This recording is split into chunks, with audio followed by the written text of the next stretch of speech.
Bashar al Assad's regime collapsed a little more than a week ago. The full accounting of the horrors it unleashed on the Syrian people is only just beginning. Families have streamed into prisons like Sednaya, known as the human slaughterhouse in Damascus, searching for any sign of loved ones, missing for years. The structure of that place is frightening.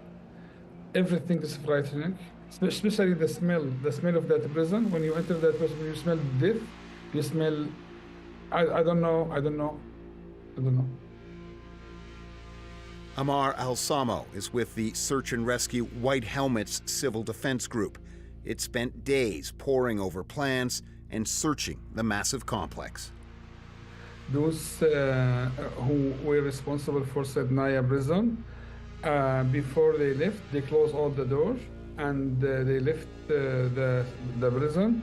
And people, they are simple people trying to release them, but they don't know how to open doors, how to find all the cells. Some freed prisoners have returned to their families. Many others are severely traumatized by years of imprisonment and torture. Most of them, 90% of them, they lost their memory. We ask them about their names, where they are from. They remember nothing. Some of them just remember their number in Sednaya prison. This is just one of hundreds of suspected prison sites across Syria.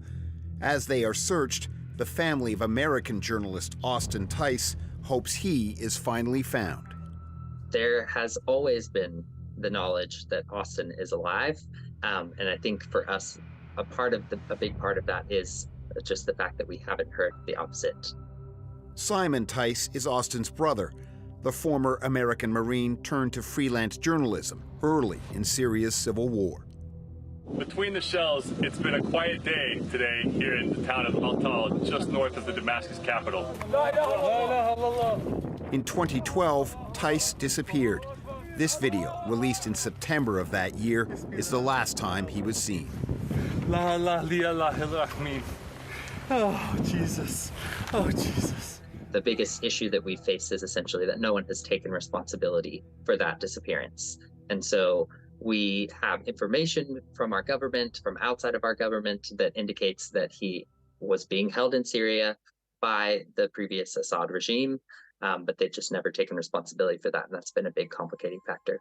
We have from a significant source that has already been vetted all over our government. Austin Tice is alive. Austin Tice is treated well.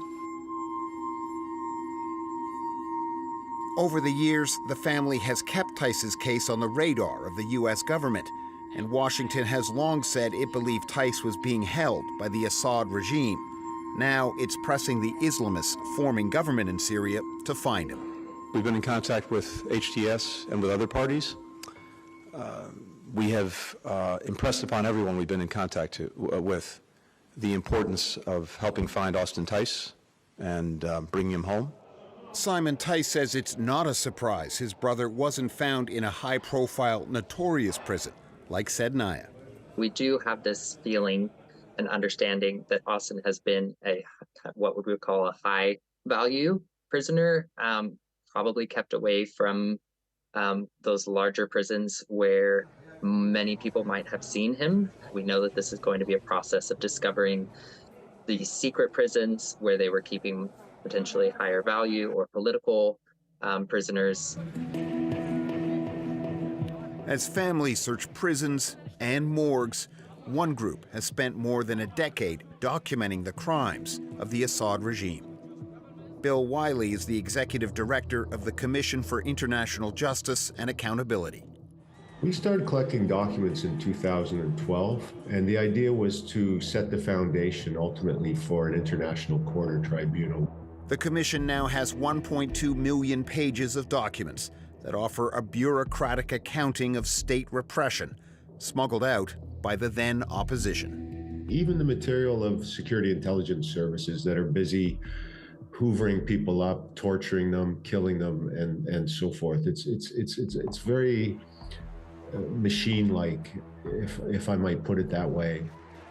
Wiley believes there will be justice, and it will go far beyond just Bashar al Assad. The dictator, trained as an ophthalmologist in London, had an eye for detail, and most repressive measures carried his signature, but he also had plenty of willing accomplices. You've got tens and tens of thousands of victims, and it takes thousands and thousands of individuals to perpetrate those offenses. The important thing is that the focus shouldn't be exclusively on Assad. As bad as he is, one individual he's the most responsible. He is not solely responsible. That reckoning could be years away. In the meantime, Ammar al-Samo hopes Syria will never see crimes like these again. We want peace with everyone. We want to see like progress in representation, with election, freedom of speech. Yes, we want to live like any man, any woman in a normal life. Yeah.